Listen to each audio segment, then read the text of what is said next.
AutoCAD training की series हमने start करी थी। आज उसका पार्ट 10 थे और आज हम इस पार्ट में डिस्कस करेंगे अटैचमेंट, जो कि हम टाइप xref कमांड के थ्रू कैसे हम जो है DWG PDFs अटैच कर सकते हैं। बर्स्ट कमांड के बारे में, to explore attribute and clip it command के बारे में हम आज डिस्कस करेंगे। स्टार्ट करने से पहले अगर आपने चैनल सब्सक्राइब नहीं करा है तो चैनल को सब्सक्राइब करें और अपकमिंग वीडियोस को आप जिससे नोटिफिकेशन है उन्हें ऑन करें, जिससे अपकमिंग वीडियोस आपको टाइमली नोटिफाई होती रहेगी। xref कमांड जो है हमारी, जिसमें कि आप इस कमांड का यूज करके कुछ भी कैड या आपकी कोई इमेज है या पीडीएफ है वो आप एक तरह से अटैच कर सकते हैं। बट जो फाइल साइज है आपका कैड का वो इंक्रीज नहीं होगा, बिकॉज वो एक अटैचमेंट जो होगा वो एक आपका परमानेंट रिलेशनशिप नहीं रहेगा, वो टेम्पररी आपका केवल एक अटैचमेंट के तरफ वर्क करेगा। वो आपकी कैड के साथ लोड नहीं होगी फाइल, जिससे कि जो आपका कैड है उसका साइज नहीं इंक्रीज होगा।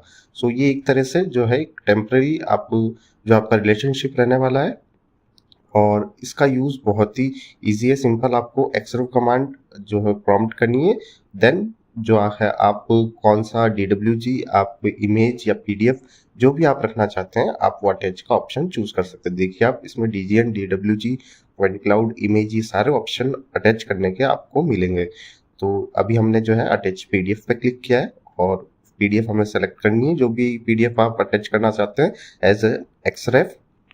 देन जो है आपको सम चेंजेस आप यहाँ पर स्पेसिफाई कर सकते हैं कि आपको स्केल कितना चेंज करना है। देन XYZ कोऑर्डिनेट आपको किस पोजीशन पे जो है आपका PDF रखना चाहते हैं कैड में, या आप मैनुअली जो है आप इंसर्ट करते वक्त प्लेस करना चाहते हैं तो आप मैनुअली कर सकते हैं। यहाँ से आप XYZ नहीं देना चाहते तो रोटेशन आप चेंज कर सकते हैं। देखिए अभी हम मैनुअली इंसर्शन पॉइंट देंगे। ये कुछ पॉइंट्स है जब आप xref कमांड का यूज करके कोई भी अटैचमेंट प्लेस करना चाहते हैं तो आप scale, XYZ, position, rotation and जो पाथ है वो आप वहाँ पर चेंज कर सकते हैं एज पर योर नीड। और यहाँ से जो है xref जो भी हमने अटैच किया है सेम हम उसे रीलोड कर सकते हैं। अगर हमारी सिम पाथ की फाइल अभी किसी ने वापस सेव एज करी हो कुछ चेंजेस अपडेट करके, हम रीलोड कर सकते हैं, हम सेम जगह से यहाँ से जो है अनलोड कर सकते हैं फाइल को। ये ऑप्शंस हमको यहाँ पर अवेलेबल होंगे। साथ ही इसमें जो है हमें रेफरेंस टाइप के और दो ऑप्शंस मिलते हैं। First is attachment, then another one is relative. इसके बारे में हम आगे आपको बताएंगे। ये हमारा सिंपल जो है स्टेप्स है, आप इसे नोट कर सकते हैं। बहुत ही सिंपल स्टेप्स है जो भी हमने आपको डिस्कस करके बताया। Required scale, base point, angle, ये सब हम जो है चेंज कर सकते हैं एज पर आवर नीड। आप देख सकते हैं लेफ्ट हैंड साइड कॉर्नर में रेफरेंस टाइप में भी आपको दो ऑप्शंस अवेलेबल होते हैं। First one is attachment, then another one is overlay. Attachment में क्या है कि जैसे अगर आपने सपोज करते हैं ड्राइंग ए ओपन कर रखी है, देन उसमें आपने कोई DWG जो है अटैच करिए एज एन अटैचमेंट। अटैचमेंट का आपने यूज करके एक जो है आपकी ड्राइंग, आप लेट सपोज कैड ए है, उसमें कैड भी आपने अटैच करिए एज एन अटैचमेंट। देन जो है आप कैड सी एक नई ओपन करते हैं, उसमें आप कैड ए जो है आप उसमें अटैच करते हैं।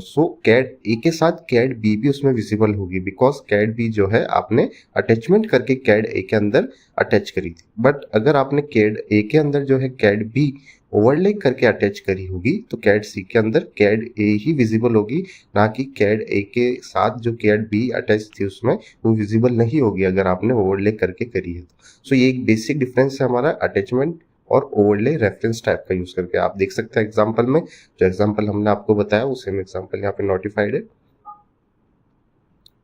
देखिए आप example a.dwg attached with as attachment in b.dwg file. From the bwg file is able to show the a and bwg file, both file हमें शो होगी। बट नाउ जब bwg फाइल को हम cwg फाइल में attach करेंगे then a b c तीनों ही available होगी, because this is reference type attachment. But in overlay आपको तीनों फाइल्स अवेलेबल नहीं होगी। ये बेसिक डिफरेंस है हमारा। मेजरली आपको इन्हीं पॉइंट्स पे ध्यान रखना है। xref पे आपको रेफरेंस टाइप क्या चूज करना है, स्केल आप क्या रखना चाहते हैं, देन रोटेशन आप क्या रखना चाहते हैं, देन जो है आप पोजीशन क्या रखना चाहते हैं XYZ। ये आपका बेसिक xref कमांड के बारे में है। नेक्स्ट कमांड है हमारी burst to explode attribute. Attribute जब हम आप जो है एट्रीब्यूट आप क्रिएट करते हैं, जब आप ब्लॉक क्रिएट करते हैं तो जब ब्लॉक को आप बर्स्ट करते हैं और एक्सप्लोड करते हैं सो दो डिफरेंस आपको मेजरली देखने को मिलेंगे, वो दोनों डिफरेंस हम आपको इसमें डिस्कस करके बताएंगे। और उससे पहले जो आपको बेसिक एट्रीब्यूट कैसे बनाते हैं वो हम आपको प्रीवियस वीडियोस में बता चुके हैं। आप हमारे चैनल पर जाके प्लेलिस्ट वीडियोस में सारे टेक्स्ट टाइटल्स आपको मिल जाएंगे कि किस वीडियोस में हमने क्या डिस्कशन किया है, वो आप इजीली देख सकते हैं। और इसी के साथ कमेंट सेक्शन में ज़रूर बताइए अगर आपको अपकमिंग किन टॉपिक्स पर वीडियोस जो है आपको चाहिए, और आपके क्या सजेशन है वो जरूर दीजिए। सो अभी हमने एक रेक्टेंगल ड्रॉ किया है। रेक्टेंगल के साथ हम एक एट्रीब्यूट जो है अटैच करने वाले हैं। सो हम एक एट्रीब्यूट क्रिएट कर रहे हैं एट्रीब्यूट डेफिनेशन के थ्रू। ऑथर नेम का हमने एक एट्रीब्यूट क्रिएट किया है। रेक्टेंगल हम ड्रॉ कर चुके हैं और ब्लॉक कमांड का यूज करके एक ब्लॉक क्रिएट करेंगे हम। आपको एक एग्जांपल के लिए हम ये सब एक सैंपल करके बता रहे हैं।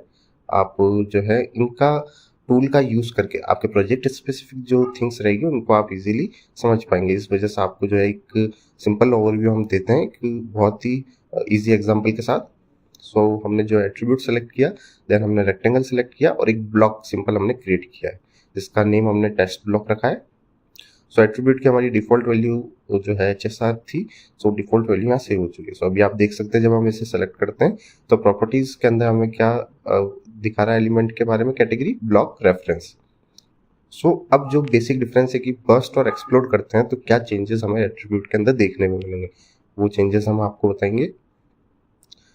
सो जब आप एक्सप्लोड कमांड लगाते हैं तो जो है आपका रेक्टेंगल और एट्रीब्यूट वो वापस आपके इंडिविजुअल हो जाएंगे, ब्लॉक के वे में नहीं रहेंगे। बट जो एट्रीब्यूट है वो सेम एट्रीब्यूट डेफिनेशन में आप देख सकते हैं कि कैटेगरी अभी भी इस जो टेक्स्ट से हमने एट्रीब्यूट बनाया था वो एट्रीब्यूट ही डेफिनेशन हमें दिखा रहा है। और रेक्टेंगल जो आपका रहता है रेक्टेंगल, और रेक्टेंगल हम जैसे ही पिक करेंगे तो रेक्टेंगल दिखाएगा सिलेक्शन प्रॉपर्टीज के अंदर। तो ये था हमारा एक्सप्लोड कमांड यूज करने पर। बट जब हम बर्स्ट कमांड को यूज करते हैं किसी भी ब्लॉक को एक्सप्लोड करने के लिए, सो जो एट्रीब्यूट की जो वैल्यू होगी वो एट्रीब्यूट के अंदर नहीं रहेगी, वो अब टेक्स्ट में कन्वर्ट हो जाएगा। सो हमने ऑथर नेम से एट्रीब्यूट बनाया था, अब आप देख सकते हैं जब हमने बर्स्ट कमांड यूज करी है सो ये टेक्स्ट जो हमारा वैल्यू था उस एट्रीब्यूट की HSR उस वैल्यू के अंदर ही कन्वर्ट रहा है। और जब हमने इससे सेलेक्ट किया तो हमने प्रॉपर्टीज पैलेट में क्या देखा कि ये HSR टेक्स्ट शो हुआ था, जबकि एक्सप्लोड जब हमने कमांड यूज करी थी सो तब वो एट्रीब्यूट शो हो रहा था हमें प्रॉपर्टीज बार में। सो ये हमारा डिफरेंस है एक्सप्लोड कमांड का और बर्स्ट कमांड का, जब हम ब्लॉक को एक्सप्लोड और बर्स्ट करते हैं जिसमें एट्रीब्यूट हो। सो इससे रिलेटेड ये नोट्स है जो हमने अभी आपको डिस्कस करके बताया। नेक्स्ट इज क्लिपिट। जो क्लिपिट कमांड हमारी है, क्लिपिट कमांड का क्या यूज होता है? क्लिपिट कमांड का जो सिंपली हम यूज करते हैं कैड के अंदर, वो कोई भी इमेज अगर हमने अटैच करी हो सो उस इमेज को जो है अगर आपको क्रॉप करना हो और सिंपली आप कोई भी एक सर्कल बनाना चाहते हैं या आप एक रेक्टेंगल बनाकर उस इमेज को उसके अंदर ही शो करना चाहते हैं कि उस शेप के अंदर ही मुझे वो इमेज जो है विजिबल रखनी है हमारे इंटरफेस के अंदर कैड में, सो आपको सिंपल क्लिपिट कमांड का यूज करना है। बट क्लिपिट कमांड का आप ध्यान रखें कि ये जो कमांड है ये केवल आपके इमेज के लिए वर्क करती है, PDF एंड अदर जो फॉर्मेट्स होंगे उनके लिए वर्क नहीं करती। देखिए अभी हमने एक सर्कल ड्रॉ किया है और जो पीछे हमने PDF लगा रखी है, जब हम सर्कल ड्रॉ करके और PDF को सिलेक्ट करते हैं तो जो क्लिपिट कमांड है वो हमारी वर्क नहीं करेगी। बट ये हमने एक इमेज इंसर्ट कर रखी है यहाँ पर, और इसमें अगर हम क्लिपिट कमांड को यूज़ करते हैं तो जो इमेज होगी उस वो इमेज जो है इनसाइड द सर्कल क्रॉप हो जाएगी। सो ये हमारा क्लिपिट कमांड का यूज़। अभी आपको एग्जांपल हम करके बताते हैं। देखिए आप, जो इमेज थी हमारी, जो हमने सर्कल ड्रॉ किया उस सर्कल को हमने सेलेक्ट किया, उसके अंदर जो है वो इमेज एक तरह से क्रॉप हो गई। सो ये हमारी क्लिपिट कमांड का यूज़ है। बट ध्यान रखिए ये केवल हमारी इमेज के लिए वर्क करती है, अदर फॉर्मेट के लिए वर्क नहीं करती। तो ये था आज का ऑटोकैड ट्रेनिंग पार्ट 10।